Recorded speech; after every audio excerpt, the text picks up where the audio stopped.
वर्ष 1750 සෙංකඩගල මහා රාජධානිය අභ්‍යන්තර කුමන්ත්‍රණයක ගිනි පුපුරු මැද වෙලී තිබුණු යුගයක්. රාජ්‍යයට එරෙහිව හොර රහසේදියත් වන මේ මහා පාවාදීම ගැන සොයා බැලීමට නරේන්ද්‍ර රජු තම විශ්වාසවන්තම සෙන්පතියා කැඳවනවා. ඒ අසමසම රණශූර නීල.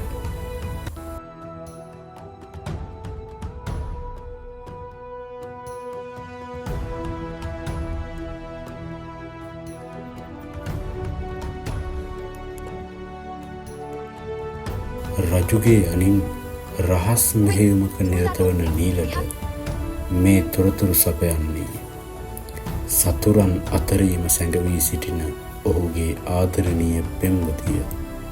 ඇය නමින් සෝමා.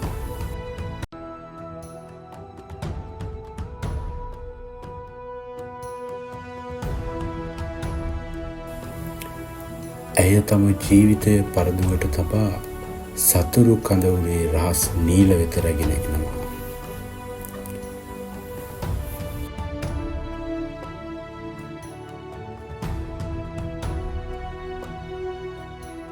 එක් රැයක සෝමා හමුවී රහස් තොරතුරු රැගෙන නීල පලා යද්දී කැරලිකරුවන්ට සෝමා ගැන සැකයක් ඇති වෙනවා.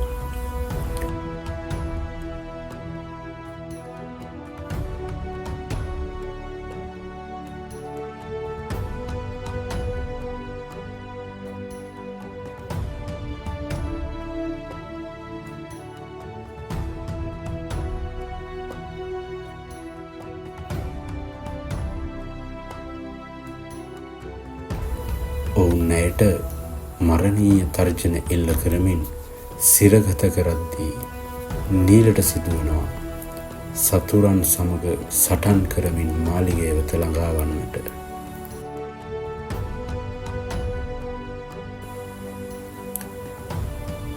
නීල ඒ වන විටත් දැන සිටියා මේ කැරැල්ලේ සැබෑ නායකයා රජුගේම ප්‍රධාන ඇමතිවරයා බව.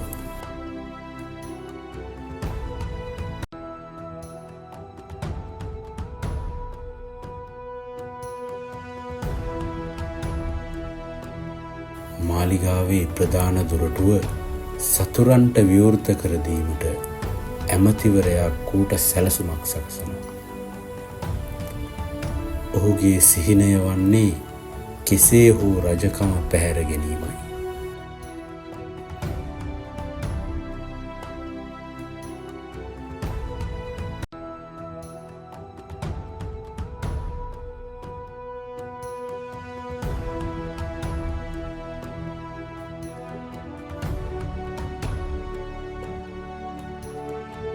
දොරටු විවෘත විය.